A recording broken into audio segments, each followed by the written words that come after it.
Chào cô bác anh chị em và các bạn. Hôm nay mình Quyên chia sẻ một loại bánh bột mì của người Ả Rập như là một loại bánh tiêu của người Việt Nam mình.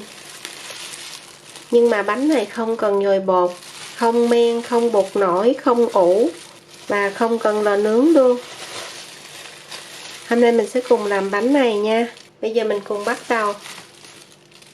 Và ở đây mình Quyên có nguyên liệu: đường nè, muối, bột mì đa dụng all-purpose flour hay là bột mì số 405 là ở Đức nè, 45 ở Pháp nè, plain flour ở Úc và số 11 là ở Việt Nam, sữa tươi không đường, nước nữa. Và mình cho mè cho nó giống bánh tiêu, mè trắng. Rồi mình cần dầu ăn nữa để mình chiên. Cho hết nguyên liệu vào đây: 300g bột mì đa dụng nè, không có cái cân thì anh chị em và các bạn lấy 2 cốc, 200 muối, 50g đường. Nếu mình cho ít quá là lúc mình chiên cái bánh không có lên màu đẹp. Sau đó mình trộn đều. Mình lấy vừa sữa vừa nước, tùy theo anh chị em và các bạn thích cho cái nào bao nhiêu thì mình sẽ cho nha. Miễn sao là mình cộng hai cái lại là 250g, tức là 1 cốc. Cái lượng chất lỏng này có thể xê dịch lên cộng trừ 20g hay là 20ml. Nếu như bột cũ hoặc là mới, cũ thì nó hút nước nhiều hơn. Bây giờ mình sẽ nấu cho cái này sôi lên. Nhớ quậy không thôi nó bị cháy, bởi vì có sữa đó. Sau khi sữa sôi rồi như vậy là được nè. Mình sẽ cho vào đây khoảng 100ml trước để mình lấy trộn. Rồi trộn lại. Rồi sau khi mình trộn cái này rồi, cái mình chế tiếp. Lúc này mình sẽ chế từ từ thôi, đừng có chế nhiều quá là nó dư nước đó. Rồi trộn xong rồi chế để mình canh cái lượng nước do bột cũ mới. Cũ thì nó hút nhiều. Cái bột này mình cũng mới mua luôn, thành thử ra khoảng 250ml nè. Sau đó mình chỉ trộn cho nó thành một khối là được rồi. Cho nó thành một khối này thôi, chứ mình không có phải nhồi giống như là nhồi bánh mì.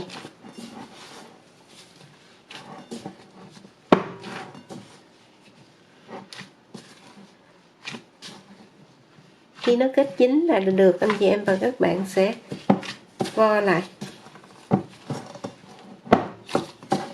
Đó, chỉ nhồi nhanh vậy thôi à,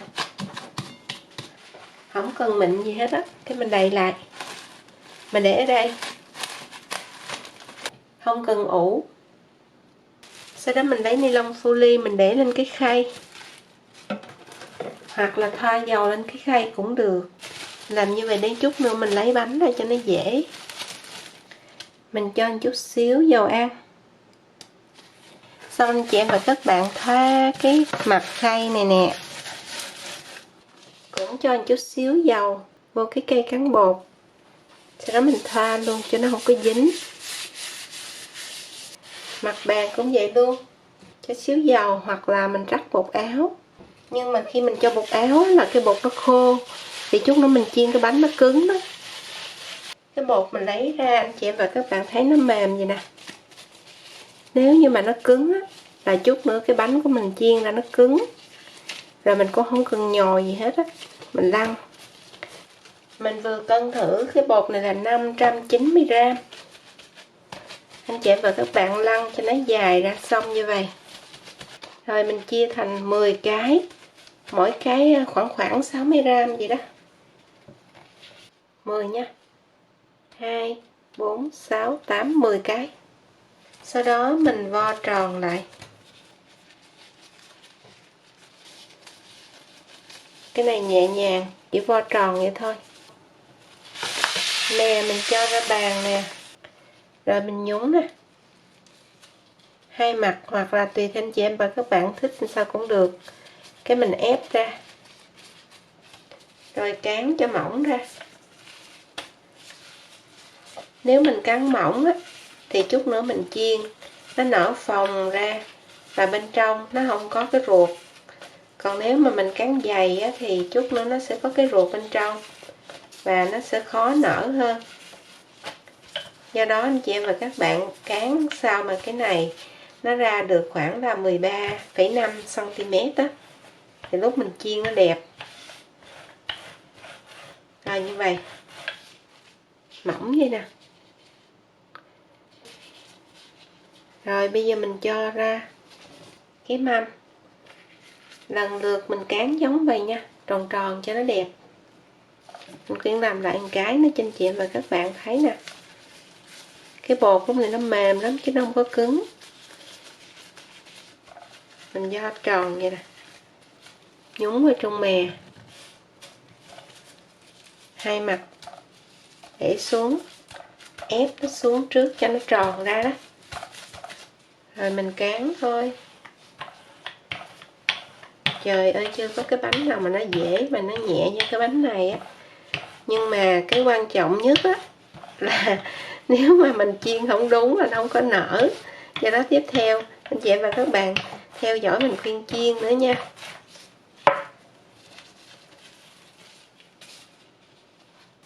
Sau khi cán xong mình chiên liền luôn. Và mình sẽ chiên bánh ngập dầu. Nếu mà tiết kiệm dầu anh chị em và các bạn lấy cái nồi nhỏ, nhưng mà như vậy á, thì mình sẽ khó trở bánh, cũng như là mình chiên lâu lắm.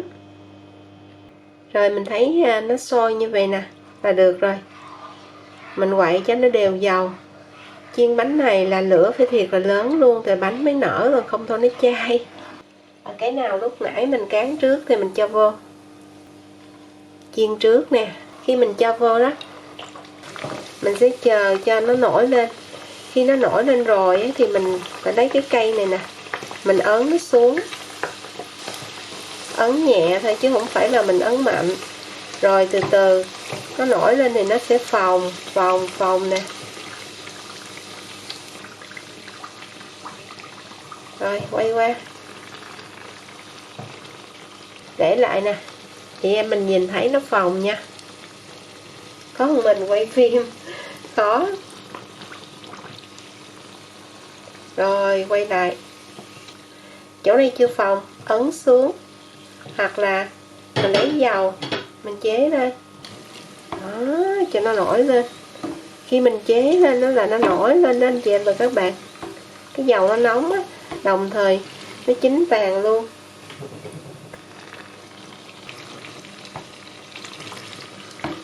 Nếu chị em nào thích coi mình khuyên chiên cái thứ hai thì theo dõi tiếp nè. Rồi mình vớt ra. Khi mình vớt ra xong á là mình phải để rời ra, chứ mình đừng có để dồn lại, mình nén nó lại là nó sẽ xẹp. Còn mình để như vậy nè, đứng lên á thì nó không xẹp. Cho vô. Bây giờ thì lửa nóng rồi. Khi nó nổi lên đó là mình ấn nhẹ nhẹ. Lửa cũng thiệt là nóng luôn.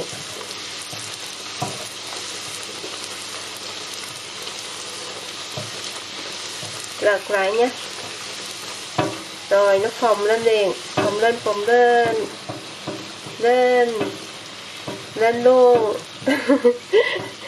Chiên này nhanh lắm. Phồng luôn. Chị em mình muốn coi 10 cái không, mình khuyên chiên luôn 10 cái nó phồng y vậy đó. Đó, bây giờ nó phồng như cái banh luôn. Tại vì bây giờ lửa nóng rồi. Chế dầu lên. Chế lên cho nó vàng, phồng như một cái banh. Cái này gọi là bánh bong bóng. Rồi vớt ra luôn. Mình để cho nó nâu vậy nè thì nó giòn ngon. Lớn như cái bong bóng luôn. Khổng lồ. Tiếp tục nha. Nhớ là cái nào lúc nãy mình cán trước thì phải chiên trước. Xoay nhẹ, bây giờ nó dễ lắm. Thả vô cái nó nổi bột lên liền luôn. Và nó chuẩn bị phồng. Nhớ ấn nhẹ nhẹ thôi chứ mình đừng có ấn mạnh quá, rồi lật lại nè cho nó nổi lên. Cái thứ ba. Lật lại nha. Rồi phồng.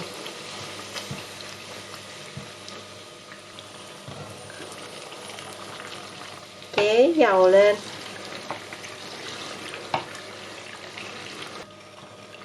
Rồi, vàng như vậy là được, giống như cái bánh tiêu. Vớt ra để đứng lên như vậy luôn. Bây giờ phải vớt mè ra, không thôi nó cháy. Nó cháy cái nó dính vào cái bánh của mình mất đẹp. Cái thứ tư,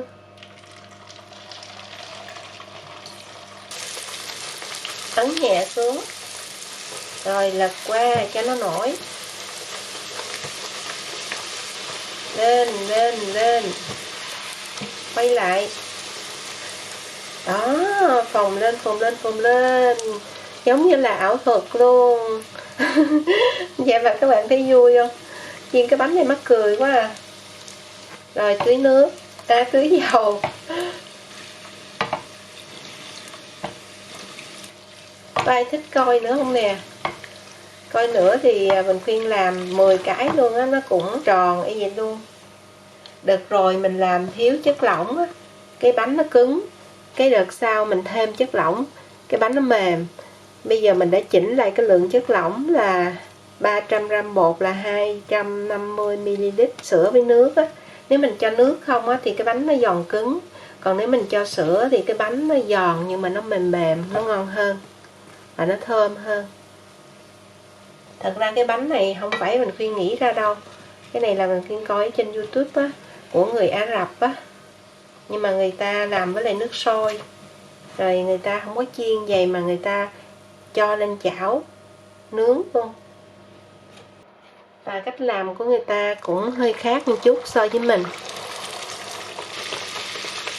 Bởi vì mình coi thấy người ta làm mà không có nói tiếng nào hết trơn, là mình không có hiểu, là mình làm nó bị hư.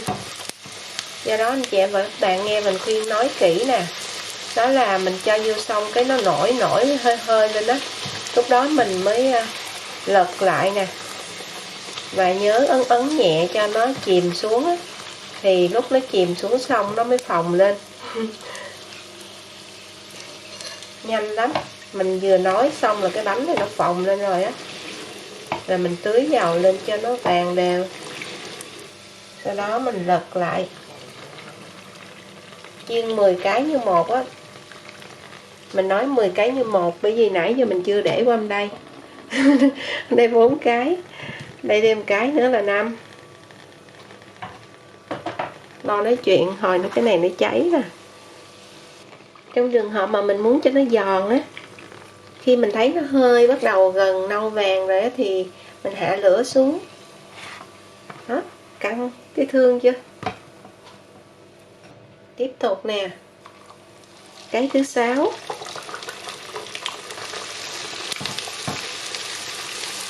Đẩy nó xuống xong mình lật lại cho nó phồng. Giống như chăn bánh tiêu á, bánh tiêu mình chiên á là anh chị em và các bạn sẽ lật trở liên tục luôn. Còn cái này thì mình lật 2 lần là nó phồng.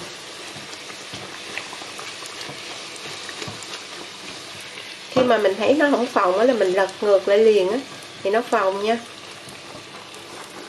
Trời ơi, mình khuyên chia sẻ thiệt là kỹ luôn, nói thiệt là nhiều và quay video thiệt dài chị em mình làm thành công nè.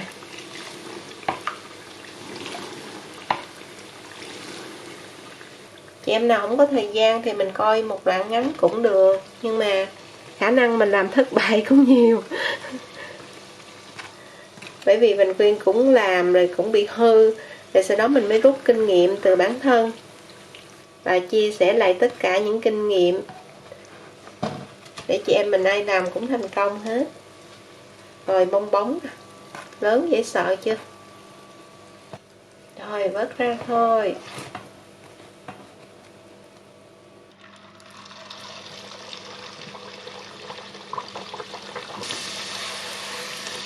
Mình phải lật lại thì nó mới phồng. Khi nó hơi phồng mà anh chị em và các bạn sẽ lật lại nè, là nó sẽ căng tròn lên.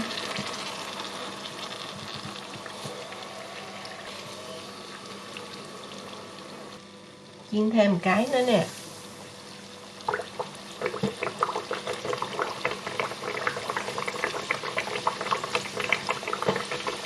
Khi cái này nó nổi lên rồi anh chị em và các bạn sẽ ấn nhẹ nhẹ cho nó chìm xuống nha. Đồng thời cũng nhớ trở cái này, rồi sau đó mình lật nó lại cho nó nổi, trở cái này luôn,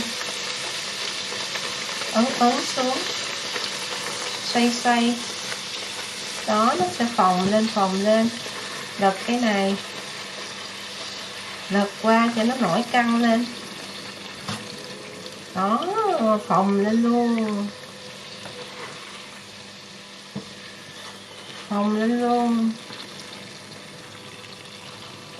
rồi bây giờ cái này nó nâu vàng rồi, mình vớt ra. Và nhanh chưa từng thấy, bánh tiêu không cần men nổi, không cần bột nổi, không cần nhồi.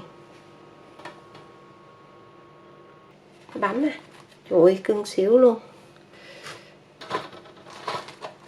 ú nu ú nần, bánh tiêu bong bóng.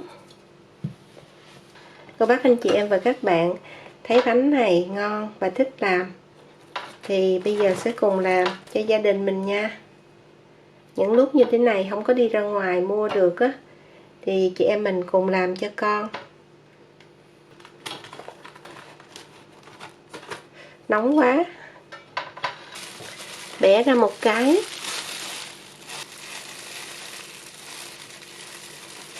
bên trong nó rỗng ruột nè, bên ngoài thì giòn giòn, mềm và hơi một chút xíu có độ dai,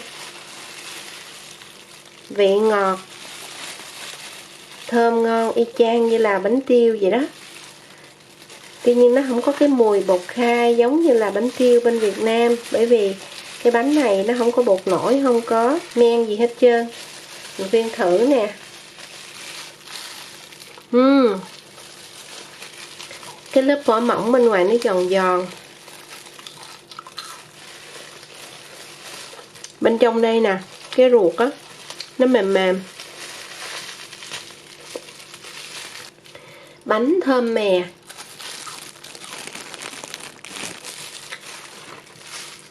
Thật sự là mình thấy cái bánh này ăn nó ngon như là bánh tiêu vậy đó.